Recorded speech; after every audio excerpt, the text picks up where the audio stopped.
All right, today we are doing a deep, forensic dive into just a handful of verses from the Qur'an, specifically the opening of Surah Maryam, chapter 19. We're going to put the powerful prayer of the Prophet Zakariya under the microscope, really examining its structure, its language, and what it reveals about the very nature of supplication. So here's our game plan. First, we'll look at exactly what Zakariya was asking for. Then, we're going to unpack this really interesting detail about his secret call. That's going to lead us into a bigger discussion about the proper etiquette of prayer. From there, we'll analyze his incredibly powerful statement of human need, and to wrap it all up, we'll do a side-by-side comparison of this prayer with another one in the Quran to see what other layers of meaning we can uncover. Okay, let's start at the very beginning, the first verse of this whole account. And this is so important because it doesn't just kick off the story, it actually frames the entire event as an act of special, divinely sent mercy.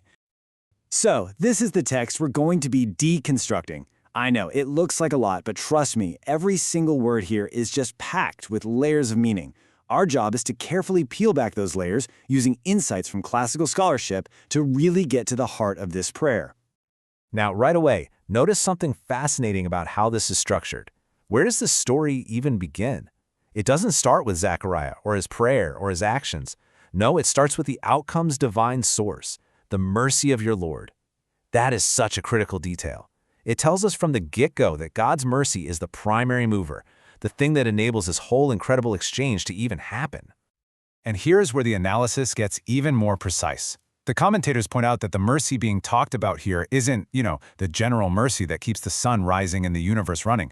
This is something different. It's called rahmat khassa, which means a special mercy, a specific, targeted, almost custom-made act of divine favor. And in this context, that special mercy was the miracle of granting him a son, Yahya, or John the Baptist. So, with that divine framework set, the narrative now zooms in on the human side of the conversation. And it's not enough to just say that he prayed. The text makes a point to tell us how he prayed. And this brings us to a really important analytical question, one that scholars have spent a lot of time on. Why was the prayer a secret call? Why is that specific detail so important that it had to be mentioned? Well, as we're about to see, it's not a throwaway line. It's actually central to understanding the whole dynamic of the prayer. Here it is, the phrase itself, nida'an khafiyya.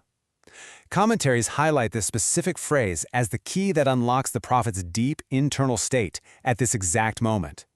This wasn't some big public performance. It was a quiet, intimate, and totally hidden conversation between him and his Lord. And this is where we see just how much meaning is packed into those two words. A secret call is way more sincere, right? Because it's purely for God. There's zero chance of showing off your piety to other people. It's an act of profound humility. But maybe the most powerful reason is what it implies. It shows this unshakable belief that God is so close, so aware, that you don't even have to raise your voice to be heard. This whole idea of a secret call being the highest form of prayer, it really opens up a much bigger topic, the adab, or the proper conduct and etiquette of supplication in general. And what we're seeing here is that Zakariya's prayer is being presented as the gold standard, a perfect model for us to learn from. And make no mistake, this is not a minor theme. The actual word for supplication, dua, shows up in the Quran about 205 times. That heavy repetition really underscores how crucial it is to understand the right way to approach this incredible act of communication. The analysis then drives this point home by connecting it to another powerful verse, this time from a different chapter, Surah Al-Araf. And look at this. The command is explicit. Call upon your Lord in humility and secretly.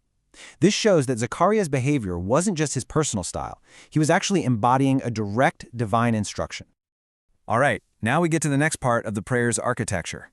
And notice this. Before Zakariya even hints at what he wants, he first lays out his own condition.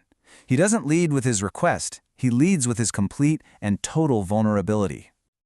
I mean, what a poetic and powerful statement. He doesn't just say, "Hey, I'm old." He paints a picture with these two incredible metaphors. His very bones, the core of his being, have grown weak, and his head has, literally, ignited or flared up with white hair. It's such a raw, honest admission of his physical reality. And this right here is a crucial interpretive point from the commentary. Describing his own frailty isn't a complaint, it's the exact opposite. It is an act of profound submission. He's laying his weakness bare before the one source of all strength, which makes his eventual request for help all the more meaningful. Okay, so for our final piece of forensic analysis, the commentary does something absolutely brilliant. To help us fully appreciate the nuances of this prayer, it puts it side by side with a similar prayer from Zakariya, found in a completely different chapter, Surah Al-Imran. And this comparison, it just reveals so much more detail. This table just lays out the key differences so clearly. Look at how the prayer in Surah Maryam is secret and goes into detail about his physical weakness. The one in Al-Imran, it's more of a general supplication. And why is that? Because the context is completely different. The prayer here in Maryam comes from a place of deep, private, personal reflection on his age and his legacy.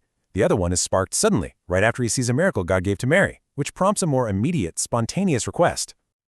So what's the big takeaway from this comparison? It proves that these aren't just two slightly different versions of the same prayer. Each one is perfectly, exquisitely tailored to its specific moment. The prayer in Surah Maryam is personal, detailed, and secret because it's born from deep introspection. The one in Al-Imran is more spontaneous, a direct reaction to witnessing God's power in action. It just goes to show that in these texts, every single word and its context truly matters. So when you step back after this granular analysis of just a couple of verses, what you see is a complete template for prayer emerging. It teaches us that powerful, effective communication with the divine isn't just about asking for stuff. It's about sincerity, it's about humility, and it's about having a deep awareness of your state in that moment. It completely reframes the idea of prayer from a simple wish list into a profound act of worship. And it leaves us with a question to think about. How might this deeper, more forensic understanding of divine communication change the way we approach our own conversations?